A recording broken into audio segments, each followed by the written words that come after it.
Premonitions? Premonitions?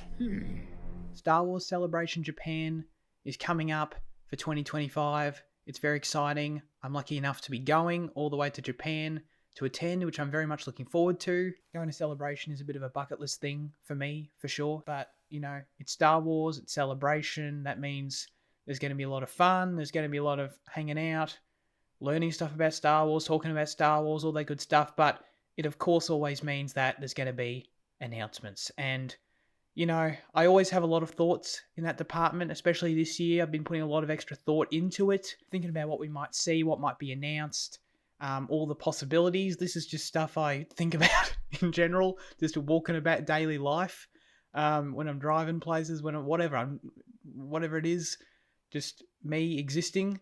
I think about Star Wars. I think about predicting announcements and things like that. So I thought, you know what? Let's get them on the record like I like to do. We obviously know the panel schedule and the main stuff that we're going to see and the main stuff that's going to be discussed. So from that, I feel like it's, you know, relatively easy just to be general about predictions and, oh yeah, we'll see this, we'll see that, whatever. But I do want to try and be as precise as possible. So let's kick it off, of course, with the big panel that'll open the weekend. Arguably the biggest panel of Celebration, and that is The Mandalorian and Grogu. I think this, by virtue of what it is, has to be the biggest panel of the weekend, just by the fact that we're talking about it being a panel for a brand new Star Wars movie, the first Star Wars movie to come out since The Rise of Skywalker in 2019. So it's already been over 5 years since we've had a Star Wars movie, which is kind of crazy. I think it's good. I think we're at a point now where I feel like people are starting to really miss going to the theaters to see Star Wars. So I feel like it's hitting at a good time. Coming out mid next year. Often at Celebration, they have what's called like a big Lucasfilm showcase panel, where it's sort of the panel that opens the weekend, and where Kathleen Kennedy and, you know, all the filmmakers and everyone involved sort of get up and talk about their projects, and that's where they sort of get the bulk of the big announcements out of the way in terms of the stuff that's going to be heading into production in the foreseeable future. We don't have that this time. So that sort of changes expectations a little bit of, you know, we're not going to get 4 new movie announcements or anything like that. They sort of did that last time and I think blew their load in that department when they announced the 3 movies at the last Celebration. And a lot has changed since that last Celebration. We didn't know about Mandalorian and Grogu at all then. Obviously, things have pivoted to where what was obviously going to be The Mandalorian Season 4 has become The Mandalorian and Grogu, and I don't think anyone at that time knew that was going to be the first movie to come out. And the 3 movies they announced back then at 2023 Celebration are right now in sort of various stages of development and things going on, and things not necessarily moving as smoothly on them as you'd sort of hope. So I think for that reason, they've opted to just steer clear of doing a big showcase panel or anything like that, where they feel like there's a certain expectation to announce multiple movies and do anything crazy like that. They just want to open up and talk about this movie, the next movie, and tease some cool stuff about that, which, you know, makes sense. So what are we going to see at the Mandalorian and Grogu panel? We are going to see a teaser trailer for this film. I think there's no doubt. I think that's a lock. You know, the film comes out in May of 26. It's currently scheduled for. Maybe you can make the argument that this is a bit early. I think the fact that they already showed some footage of this movie at D23 last year, I think that was like August or September of last year or something like that, don't quote me. They've already showed some footage that leaked online, which I saw. So, you know, the fact that they're doing that quite a few months ago, they hadn't even wrapped shooting at that time.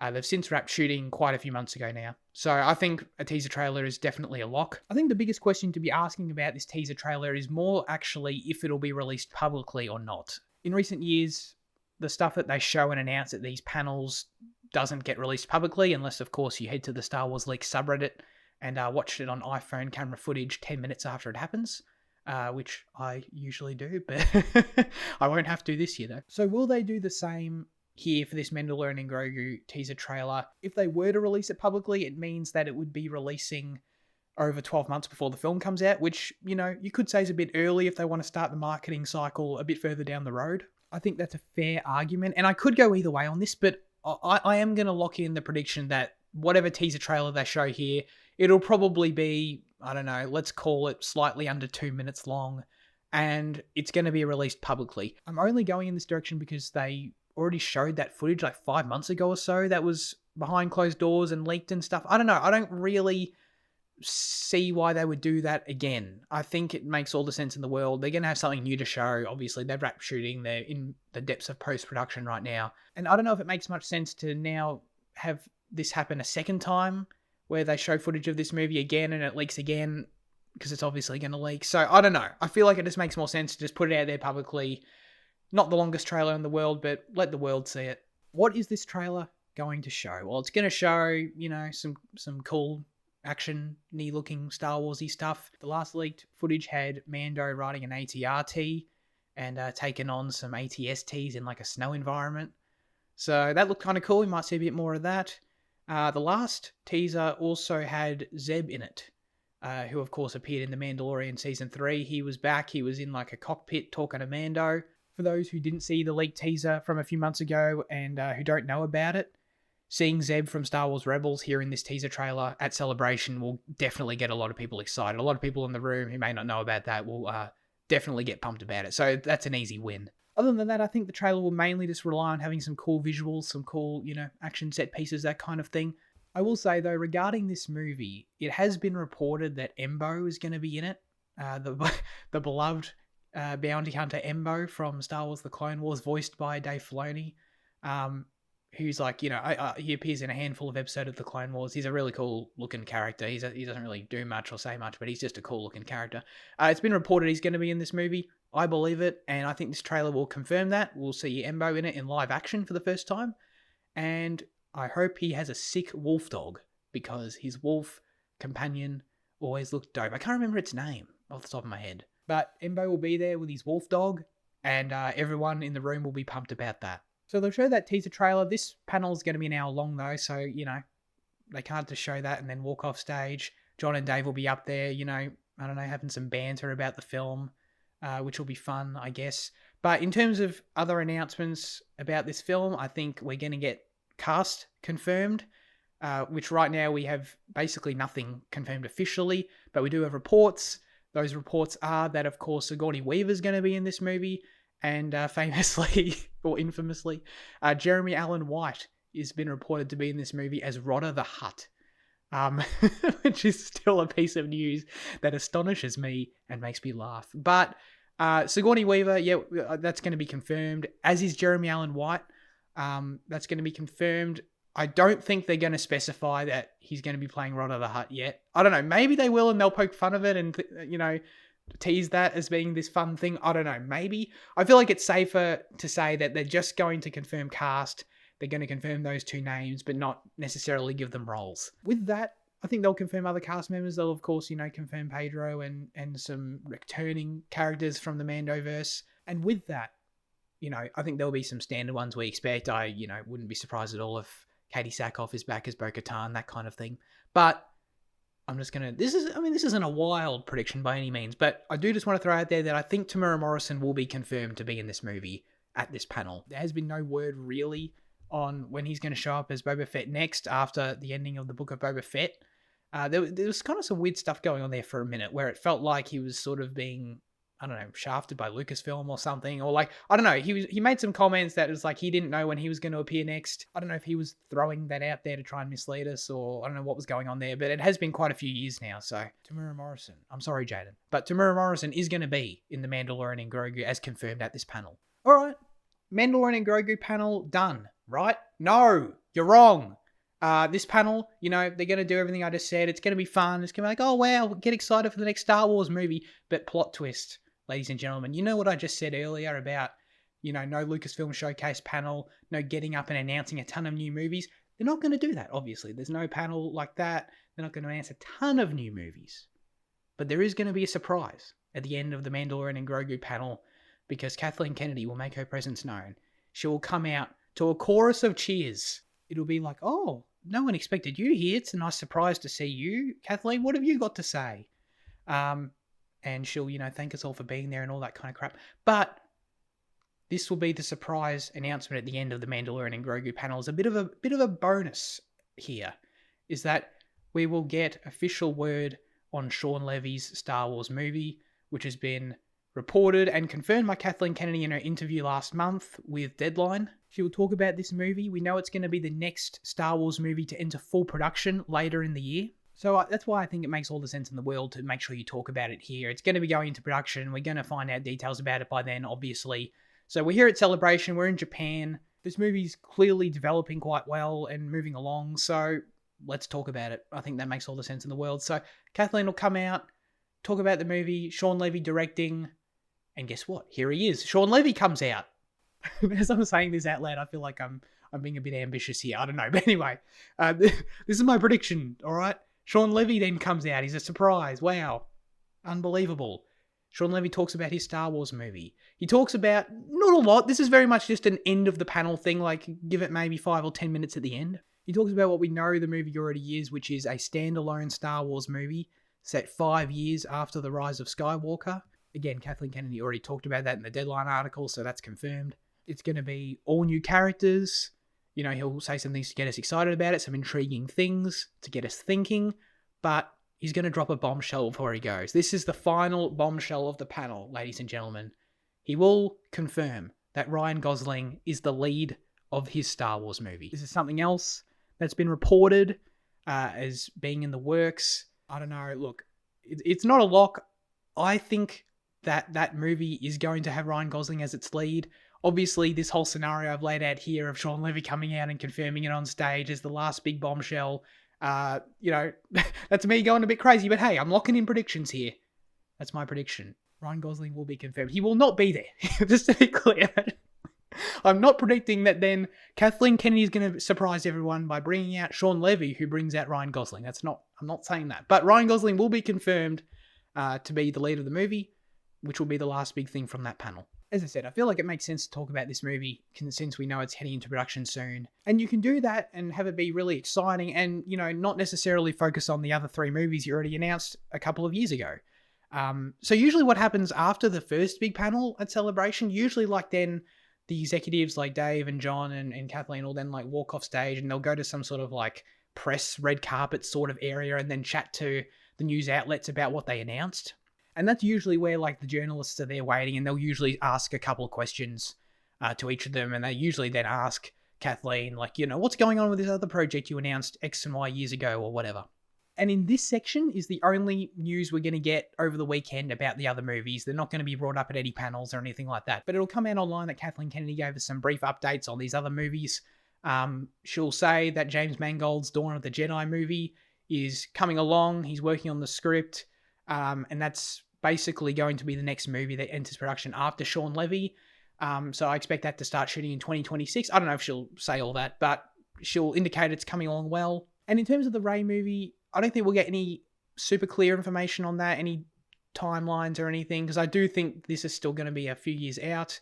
Stephen Knight was working on the script for a long time, but he recently left the project, and now George Nolfi's come in and is taking over the script writing for that one. So I think that one's still very much in the works. It's still, you know, in various stages of story and figuring that stuff out and cracking that. So we won't get as concrete of an update on that, but, you know, we'll get basically a general consensus that it's coming along okay. All right, that's movies out of the way. Let's talk about my beloved Star Wars animation.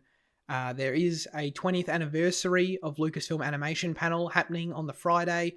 This one I am pretty damn desperate to get into. I don't know how long I'll have to wait. There were no panel reservations for this one, but this is definitely, honestly, probably my most anticipated panel of the weekend because, you know, it's going to be Dave up there, going to be talking about the past and the history of Lucasfilm Animation, which I'm already, you know, very interested in and obviously very invested in already. So I'd be interested in that regardless, but the panel description makes clear that there's going to be a sneak peek at what's to come for the future of the studio. And that means there's no doubt we're going to get the reveal for the next animated series that they've been working on. This is the longest I think we've ever been between announcements of what Lucasfilm Animation is working on.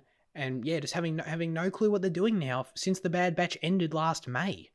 So it's been, by the time Celebration rolls around, it would have been over 11 months since the Bad Batch ended and we knew what the team's been working on, which is a long, long time. It's never really happened before. They basically went straight from, 2008 when the Clone Wars started. They went all the way to when Clone Wars was cancelled and Rebels was announced basically right away. Worked on Rebels. Then not long after Rebels ended, the Clone Wars was confirmed to be coming back for Season 7, and then Resistance was being worked on through that. Clone Wars ended, and like literally, I want to say it was like 3 months after Clone Wars ended, they confirmed the Bad Batch. The Bad Batch came out the following year, so it's been pretty non-stop with these guys. So having this period here we've had now, this lull of not understanding what they're doing, is pretty unprecedented. So that's definitely going to change at this panel. The question obviously then becomes, what is the next animated series that Lucasfilm is working on? And that is a tough one. It's really, really tough. There are a variety of options to discuss, each varying in likelihood. But I think in listening to what fans want and in understanding and some of the things they've teased before, and some of the stories they've been working on, I think there's 3 main possible options for what the show can be. And it's really tough to choose which one.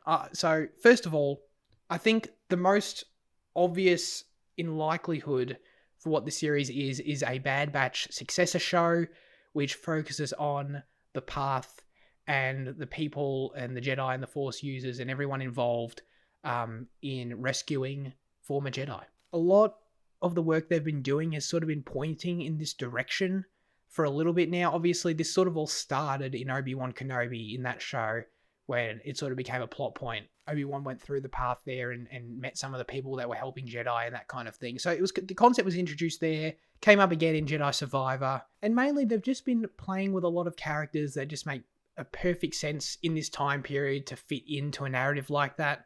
Obviously, in the Bad Batch, we had Ventress turn up, which was, exciting and really interesting at the time. Of how's Ventress back? What's she doing? How's she going to fit into the future of Star Wars? What's her place? And there were obviously a lot of ideas at that time when she came back of like, oh, you do a sequel show to the Bad Batch with Ventress involved. I don't know if you necessarily want to do like a Ventress show or, something so specific as that, but I think it makes perfect sense for her to be involved in a larger story, like you would see in The Path. Barriss Offee with Tales of the Empire is a character who we know is around at this time and seems to be doing something very similar, helping Jedi, helping Force users get to safety. So there are a few different pieces that make sense to fit together and tell a story, again, in that post-Revenge of the Sith period, with some of these characters that have shown up from time to time. This is the most likely because it feels like it would be a continuation from their last project, The Bad Batch, which, hinted at something like this potentially happening. I still think it's kind of odd how Ventress turned up in The Bad Batch, and I think doing this and having her be a part of it would make it all make sense in retrospect, because her role in the show, it was cool for that episode, but it was kind of like, it wasn't entirely clear why they chose to bring her back for that. So I think it would make sense if they did all of that back then with this in mind. And of course, they can continue to use the same Bad Batch Clone Wars art style, which, I hate to say, I love I love Clone Wars, I love Bad Batch, I love these shows, man, but I'm getting a bit sick of this art style. I'm not going to lie, we've been seeing it for almost 20 years now. But, if they want to stick in their wheelhouse and I presume, keep their budget down and just play in the area they're familiar with, then, they want to stick with that art style, it would make sense to keep things in this period with these kind of characters that are already established with it. The next option is one that, hasn't necessarily been hinted at based on anything we've seen from Lucasfilm, but it's such a common fan request. And it's also such a no-brainer of like, if anyone thinking of what the next animated show could be would think of this. So I feel like it has to be a strong possibility. It's been talked about so much, and that is the idea of following Luke Skywalker and his new Jedi Academy in the era post-Return of the Jedi. There are some comics covering this stuff, in brief windows. I think Luke turning up in The Mandalorian and that time, which would be around this time, got people really excited for what it could mean to see Luke Skywalker in his prime doing cool stuff, teaching the next generation of Jedi, what that could mean. And seeing that in an animated show, of course, you got to have the dynamic of young Ben Solo in there as well, and seeing his origins. I think that makes perfect sense. And, something that people talk about a lot, which I agree with, is the idea of having a show which does for the sequel trilogy what the Clone Wars did for the prequel trilogy. And I think that's such a logical thing to do. And I think doing it like this and really grounding it in Luke and the Jedi and where the Jedi are at and the Jedi Order in general at that time makes a ton of sense. I think it would be really exciting. I think if you're dealing with young Ben Solo, it would probably be a few years after where we see Luke in the Mandoverse. Like, That's what, like 5 or 6 years after Return of the Jedi. This would maybe be like, if I don't know, if Ben Solo's like 12 or 13 or 14, then that would probably still be that amount of time after Return of the Jedi instead. So we'd probably go along a bit further. But yeah, I think this would be a really great choice, and I'd be really excited to see it. And of course, the third option is something entirely new, which is, sounds like a bit of a cop-out. But in terms of that, I think it would have to be something in a totally free period of the timeline, something totally original. And with that in mind, I think it would make the most sense for it to be something in the prequels, prequels to the prequels, in terms of whether it's High Republic or Old Republic or something like that. I think it makes a ton of sense to introduce us to a ton of new characters, a new section of the universe, and not to curse the show too early, but basically do something sort of like The Acolyte, but, with a larger cast of characters in an animated format, and something totally original story-wise. That's the boldest of the options for sure, because there's, it's totally new, so there's not necessarily any built-in excitement for that, other than what they could show could be really cool, and I expect it would be. But, so yeah, that's probably the riskiest one. You know what, yeah, of those three, I think as I listed them, they got less likely. I think the Bad Batch successor shows the safe choice here. Luke Jedi Academy, the second most so, just because it makes so much sense. It's been commonly requested. And then obviously something entirely original in the past would be the boldest choice. But I don't know. I can see them also wanting to stretch their legs a little bit and do something different. I do think, or at least I hope, that the two latter shows, the Luke show and the entirely new High Republic or whatever show, those have to be new art styles. I really, really hope so. I think I just miss Lucasfilm Animation playing with different art styles. Again, as much as I love the Clone Wars, and that art style is really cool and has been cool for a long time, it's like, I don't know, we need to move on at some point. Rebels did its own thing art-wise, and, I think there was a lot of... the understanding of that is that was because of its budget, and they needed to switch things up for that reason. But regardless of the limitations on that show still looks amazing in my opinion. I know people clown certain characters and stuff and their designs, but I don't know. I really think that show looks fantastic. I would love them to have another swing, create a whole new art style from scratch. I really hope they do that. Okay, that's a whole bunch of thoughts there on what they could be doing, but I have to lock in a prediction. So I'm going to lock in... I said it was the boldest. I said it was the least likely, so maybe not the best decision for a predictions video, but I'm going to say it's a High Republic show. And maybe that's a bit of wishful thinking, but I would love it to be a High Republic show with entirely original characters, with an entirely new art style. I don't know. I think that would be really cool. Basically, I want it to be something that calls back to the spirit of the Clone Wars, an anthology series which follows a vast cast of characters and focuses on different stories with them at a certain period of time in the galaxy. That's what I would love. So I would love if they picked... The thing about the High Republic is that it's quite a wide open window. It doesn't necessarily have to tie in with the books and those characters. It can be pretty original. So I would basically just... I guess all I'm asking for is for the show to pick a specific period of time in that era, create new Jedi characters, let us get to know who the Jedi are at whatever point in time that is. Who are the Jedi serving on the council? Who are the Jedi around doing stuff in the galaxy at that point? I want to meet them. I want to get to know them. I want to fall in love with them. Have it be a pretty significant cast of characters that are really cool, and have them go on different adventures in this anthology format like we used to get with the Clone Wars. I would love that. I think that would be great. I don't know how likely it is, but hey, prediction, locked in. High Republic show following Jedi many hundreds of years before the Phantom Menace. There is always the possibility, of course, Lucasfilm Animation usually has a couple of projects cooking. They obviously have, Tales of the Empire, Tales of the Jedi on the side going on as well. So there's always the possibility of there being multiple projects announced at this panel. I just want to throw that out there as being possible.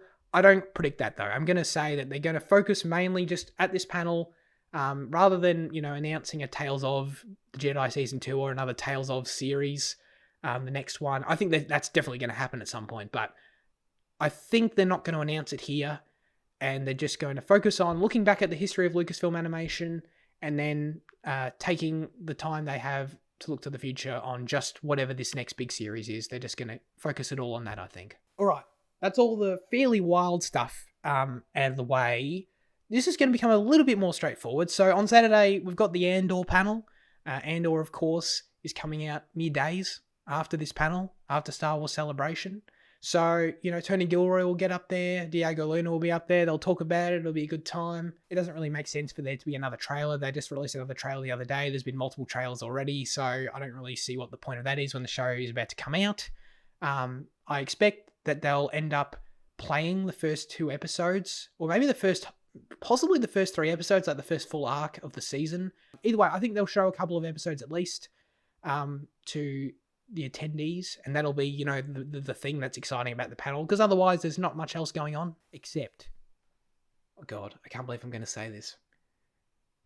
Ben Mendelsohn's going to be there. Prediction, lock it in, done.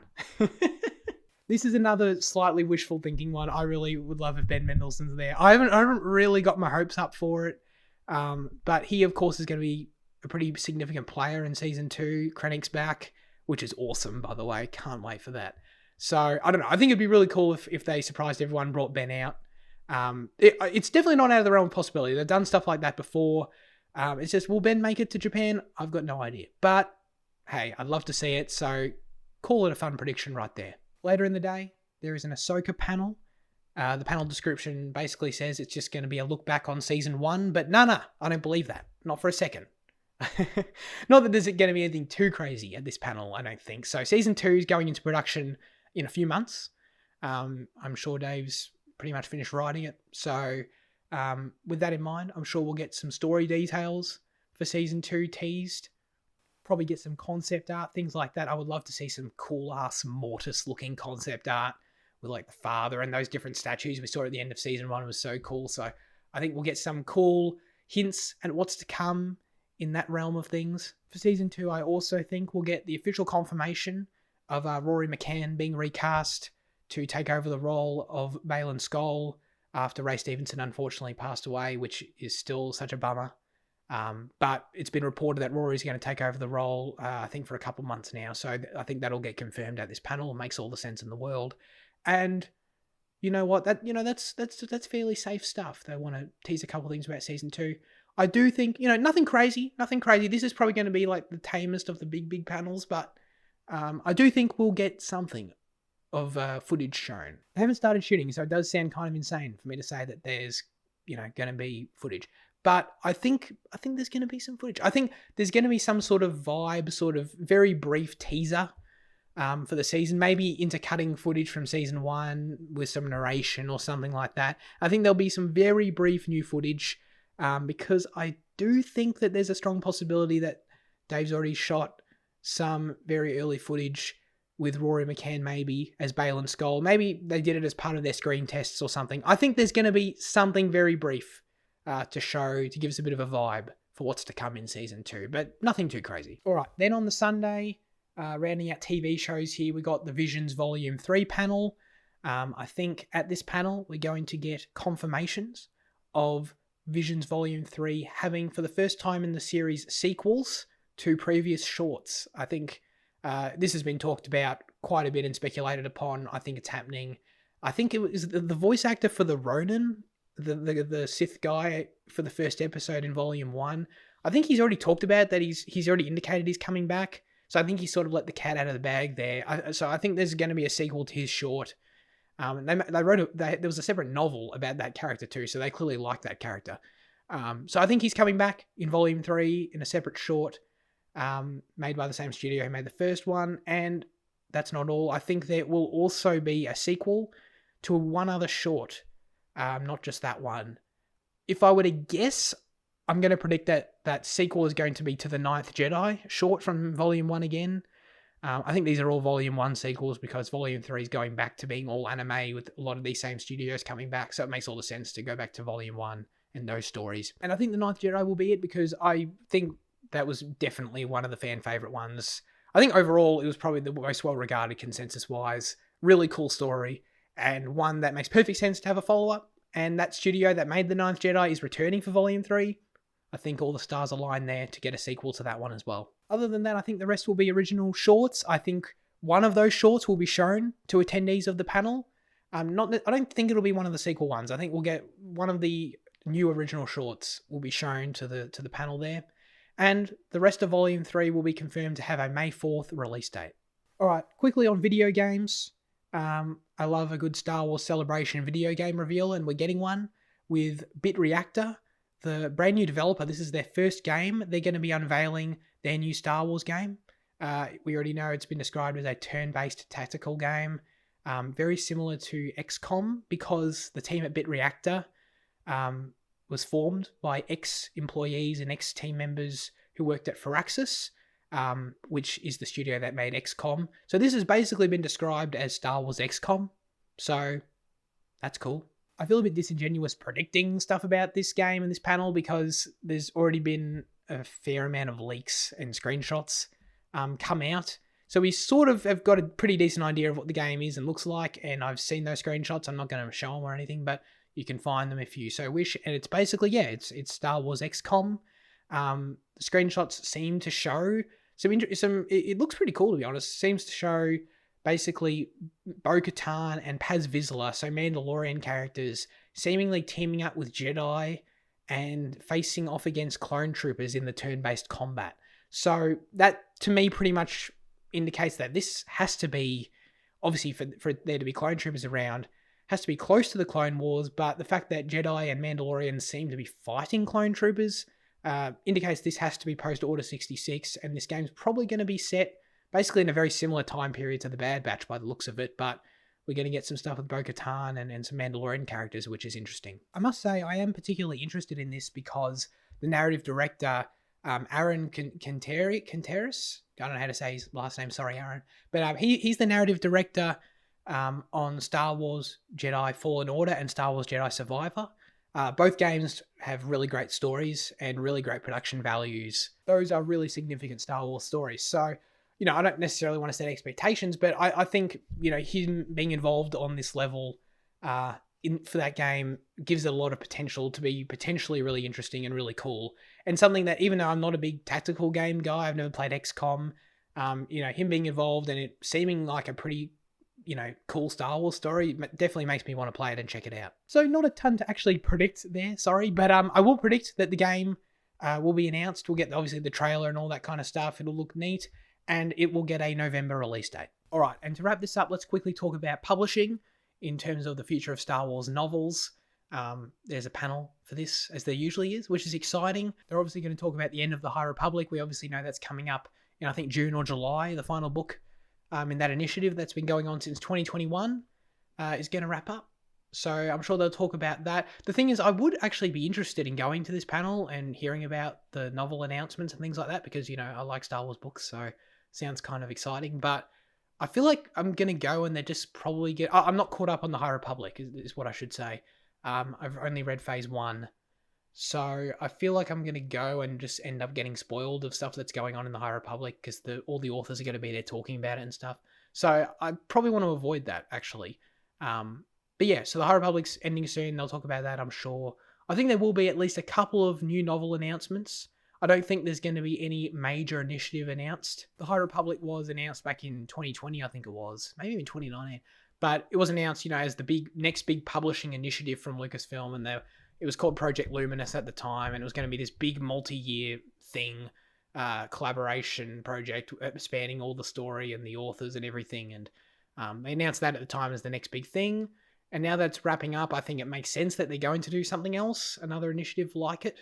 But I don't think that'll be announced here. I think they're going to hold their horses on that. But as they usually do, I think they'll announce a couple of other standalone Star Wars novels.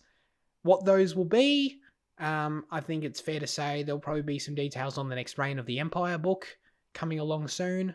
I'm currently reading the first one, The Mask of Fear, and I'm enjoying it so far. But we know the second one's being written by a different author. Rebecca Roanhorse is writing it. So I think it's meant to be coming out early next year, but they usually talk about books quite a long time in advance to them coming out. So I think it makes all the sense to talk about that. And I think there'll be some other book. I don't know what it'll be. It'll be some other random, could be absolutely anything, as these books often are. But I'm just going to predict right now, give me a young Qui-Gon book, please, just because I want it. Or actually, oh man, which one do I want more? I would also really like, give me a young Obi-Wan and Satine book.